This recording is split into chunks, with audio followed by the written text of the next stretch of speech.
As to the issue of Ahmed Farouk and Dangote, one of the things I would say is that there are those that are on the Dangote side of the debate.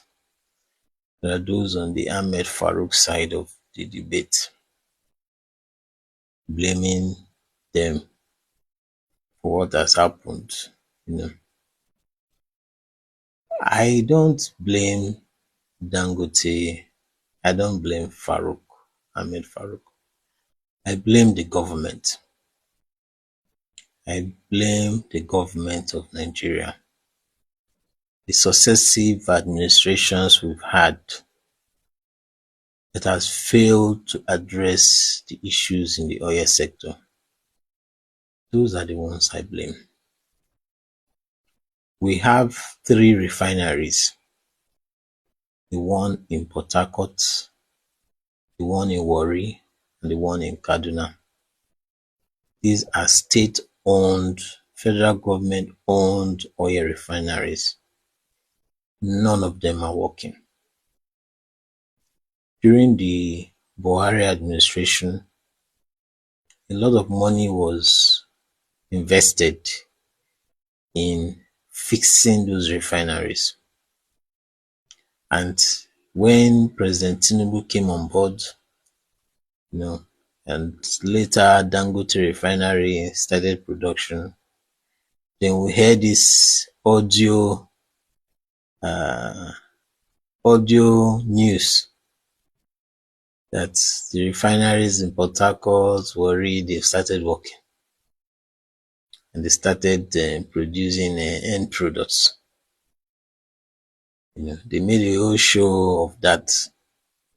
But at the end of the day, those refineries now are shut down. They are not working. Whose fault is that? It's the fault of the government. People say that Dangote is doing a monopoly. Whose fault is that? Is that not the fault of the government? If the government had fixed the publicly owned refineries, as Dangote is working, as Dangote refinery is working, Port Harcourt is working, Warri is working, Kaduna is working, then we will not talk of monopoly. Then there will be a healthy competition in the oil sector. But because the refineries are not working and they have not been working for years, and before Dangote refinery came on board, Nigeria has been relying on importing finished products like petrol. And Nigeria, the government and power brokers in the oil sector, they now created a regime of subsidy. They created a system whereby we don't know how much Nigeria consumes in petrol. We don't know the amounts Nigeria consumes. We don't know. The former Minister of Petroleum, Minister of State of Petroleum said they don't know. We don't know how much petrol Nigeria is consuming. And yet we keep importing petrol, keep importing. And that's what brings about the subsidy fraud. It's reported that Nigeria imports more than it needs. Nigeria is set to import, the Nigerians' need is not up to what they claim they import. So what happens? Nigeria imports fuel is subsidized. Some of those fuel are stolen to neighboring countries. Those who are importing, we say we imported 15 million liters, whereas they imported 20, and government will pay subsidy on the 50 liter. There's no clarity, there's no transparency, there's no accountability in the amount of fuel that is imported. There's no accountability, transparency about the amount of fuel that is consumed.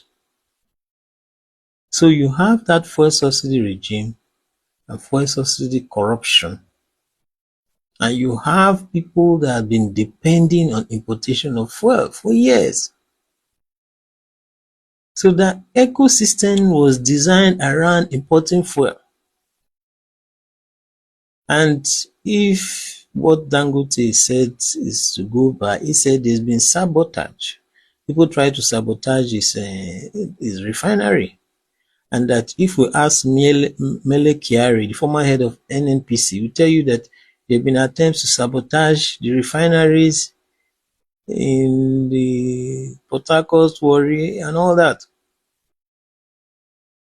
You know, so the people who have been benefiting from the fuel subsidy, the people who have been benefiting from the importation ecosystem, and they've been doing so for years without much accountability, those people certainly would want it to continue.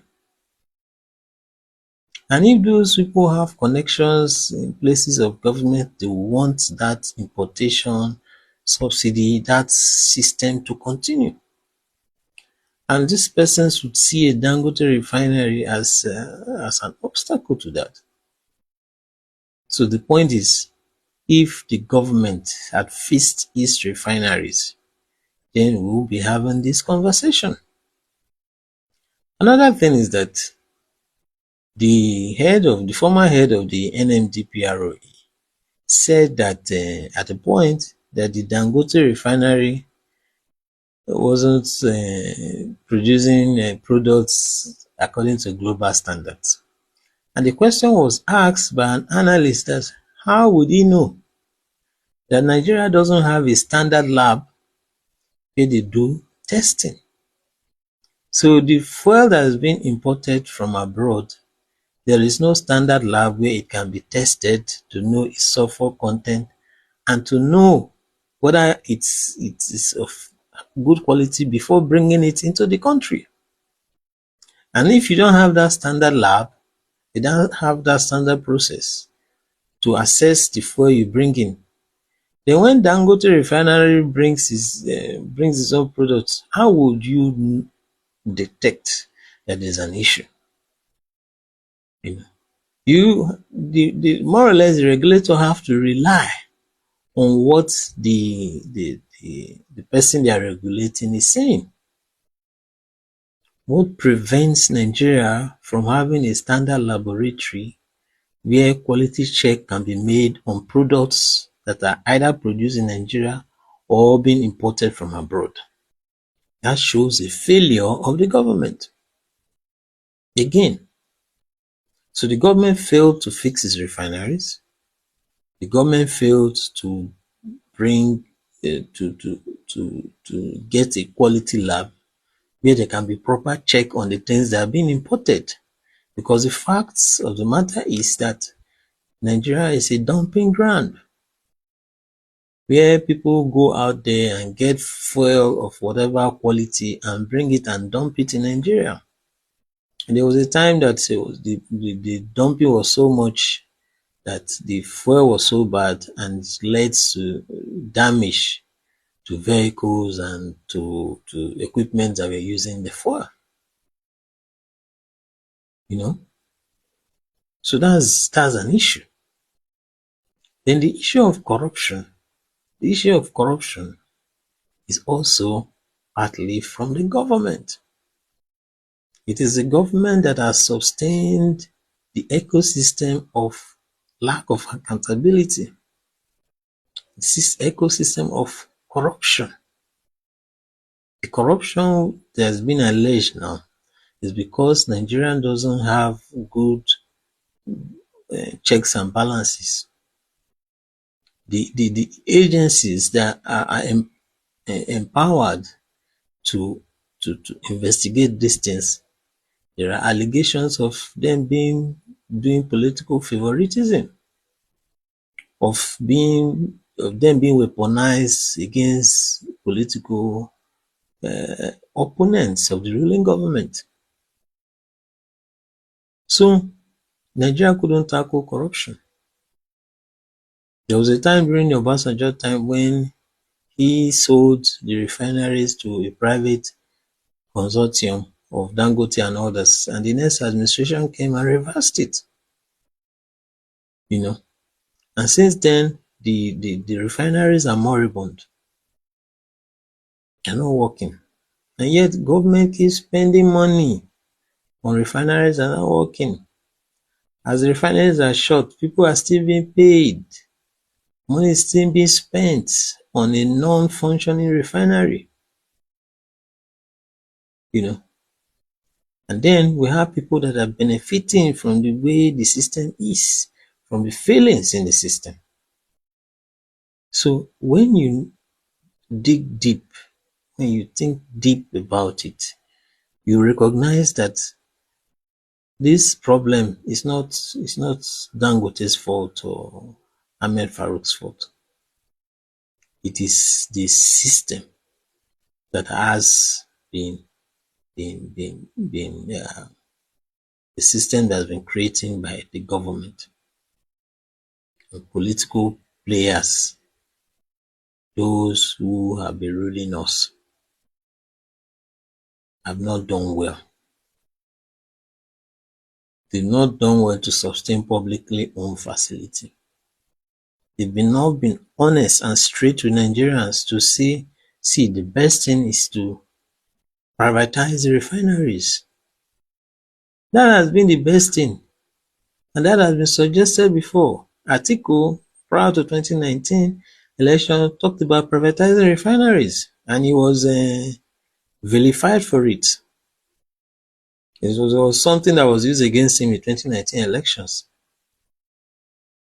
But then we are seeing that the reality is that what he said is in order. These refineries need to be privatized. Recently, the head of NNPC, in recent months, Ojulari, there are reports that said that they want to offload, they want to privatize refineries. That's the best way to go, because the way the refineries are, that they are not functioning, has contributed to the problems we're having now. So I do not blame Alhaji Dangote. He has his business and he wants to protect his business.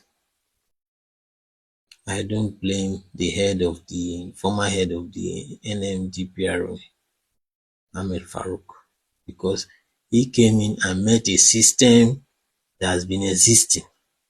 Ahmed Farouk came in 2021.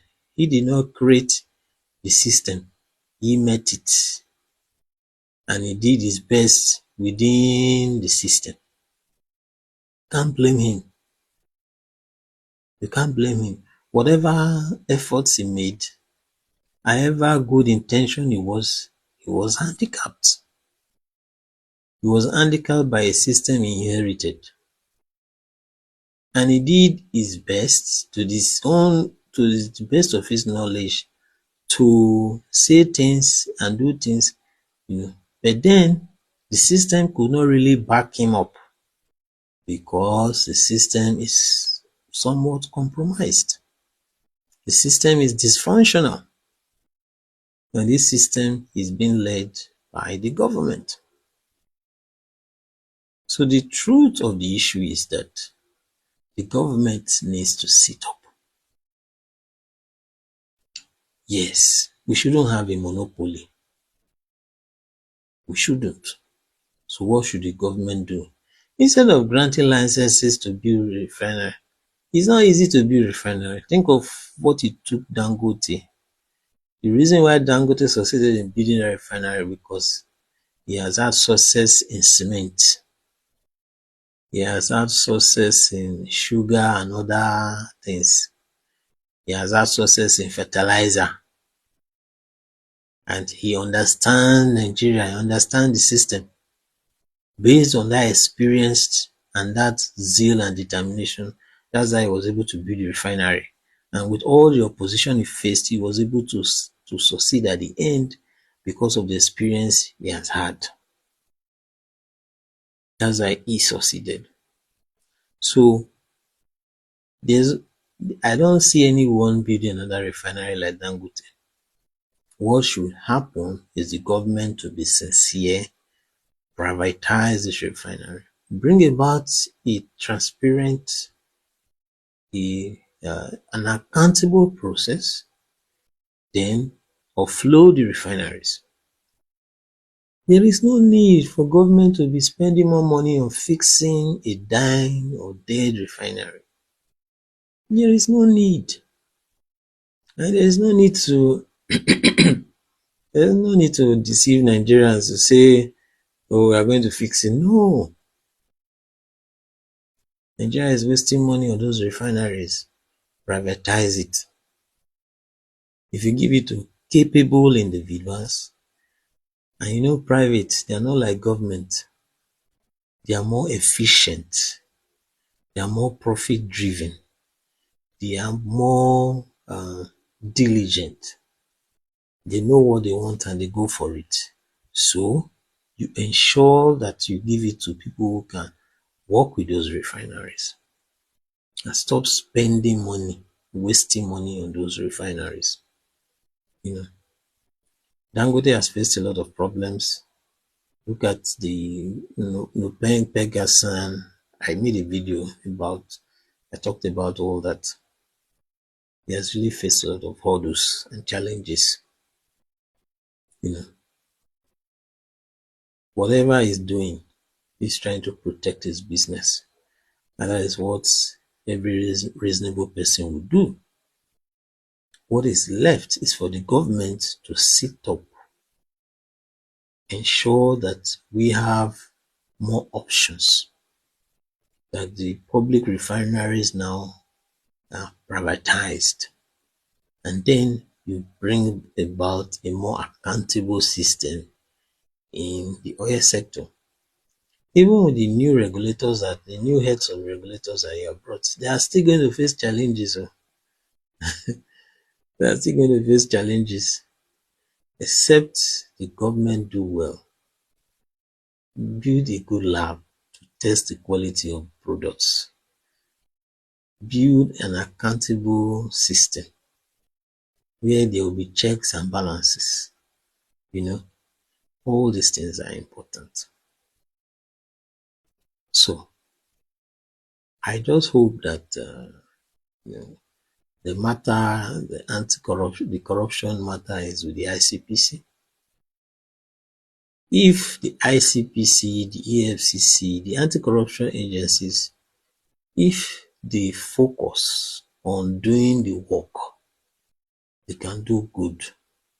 Think back of EFCC in the days of Nuhu Badu, in the time of Obasanjo, and how they helped in shaping, the image of Nigeria, improve the image of Nigeria. And it's one of the things that led to the forgiveness of Nigeria's debt in that era. If the EFCC is given the freedom, the independence, and the resources they need, and to focus on anti-corruption, then a lot could be done. But if they are being used to just target political rivals and opposition politicians, or people who want to join opposition parties, if that is the goal, then that would really be unfortunate. We see all what is playing out now. We'll not go into that discussion now.